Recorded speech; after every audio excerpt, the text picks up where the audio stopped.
Hello, my word. Welcome back to the word with Nagendra. ಓ ಬಾರೋ ಅಪರೂಪದ ಮುಳ್ಳಂದಿ ಬಾಬಾ ಬಂದೇಣೋ. ನಾನಿವತ್ತು ನಿಮ್ಮನ್ನ ಮುದ್ದತೆ ಕರ್ಕೊಂಡು ಹೋಗ್ತಾ ಇದ್ದೀನಿ. ಮುದ್ದತೆ ಬಗ್ಗೆ ತಿಳ್ಕೊಬೇಕಾದ್ರೆ ಫಸ್ಟ್ ಬನ್ನಿ ನಾವು ತ್ರೇತಾಯುಗಕ್ಕೆ ಹೋಗಿ ಒನ್ ರೌಂಡ್ ಹಾಕೊಂಡು ಎಲ್ಲ ಇನ್ಫಾರ್ಮೇಶನ್ ತಿಳ್ಕೊಂಡು ವಾಪಸ್ ಬರೋದ. ರಾಮ ಸೀತೆ ಲಕ್ಷ್ಮಣರು ವನವಾಸದಲ್ಲಿ ಇರ್ಬೇಕಾದ್ರೆ ರಾವಣ ಸೀತೆನ ಅಪಹರಣ ಮಾಡಿ ಲಂಕೆಯಲ್ಲಿ ಇಟ್ಟಿರ್ತಾನೆ. ಅದಾದ್ಮೇಲೆ ರಾಮ ರಾವಣನ ಸಂಹಾರ ಮಾಡಿ ತನ್ನ ಸೀತೆಯನ್ನ ಅಯೋಧ್ಯೆಗೆ ವಾಪಸ್ ಕರ್ಕೊಂಡ್ಬರ್ಬೇಕಾದ್ರೆ ಬಸವ ಬೆಟ್ಟದ ಈ ಕಾಡನ್ನ ಸೌಂದರ್ಯ ನೋಡಿದಂತ ಸೀತೆಗೆ ಇಲ್ಲೇ ಒಂದಿನ ತಂಗಿದ್ದು ನಂತರ ಅಯೋಧ್ಯೆಗೆ ತೆರಳಬೇಕಂತ ಅನ್ಸುತ್ತೆ. ಹೀಗೆ ತಂಗಿದ್ದು ಮಾರನೇ ದಿನ ಸೀತೆ ಸ್ನಾನ ಮಾಡ್ಬೇಕಾದ್ರೆ ಸೀತೆ ಮೂಗುತಿ ಈ ಕಾವೇರಿ ಹೊಳೆಯಲ್ಲಿ ಬಿದ್ದೋಗುತ್ತೆ. ಆಗ ಇದನ್ನು ನೋಡಿದಂತ ರಾಮ ಆಂಜನೇಯನನ್ನ ಕರೀತಾನೆ, ಹನುಮಂತನನ್ನ ಹೀಗೆ ರಾಮನ ಆದೇಶದಂತೆ ಸೀತಾಮಾತೆ ಮುತ್ತಂತರಕ್ಕೆ ಆಂಜನೇಯ ಹೊರಡ್ತಾನೆ.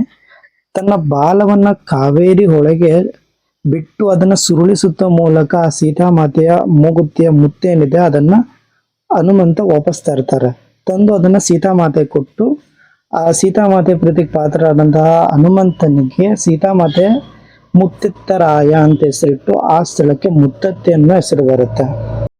ಇಂಥ ವಿಶೇಷ ಅರಣ್ಯ ಸಂಪತ್ತು ಮತ್ತು ಐತಿಹಾಸಿಕ ಹಿನ್ನೆಲೆ ಈ ಜಾಗಕ್ಕೆ ನಿಮ್ಮ ನೆಕ್ಸ್ಟ್ ಟ್ರಿಪ್ ಪ್ಲ್ಯಾನ್ ಮಾಡಿ ಅಂತ ಹೇಳ್ತಾ, ಈ ಜಾಗದ ಬಗ್ಗೆ ಪೂರ್ತಿ ಇನ್ಫಾರ್ಮೇಷನ್ ನಾನು ಯೂಟ್ಯೂಬ್ ಚಾನಲ್ ಅಪ್ಡೇಟ್ ಮಾಡಿದ್ದೀನಿ. ವಿಡಿಯೋ ಲಿಂಕ್ ಡಿಸ್ಕ್ರಿಪ್ಷನಲ್ಲಿರುತ್ತೆ, ಅದನ್ನು ಕೂಡ ನೀವು ಹೋಗಿ ನೋಡ್ಬೋದು.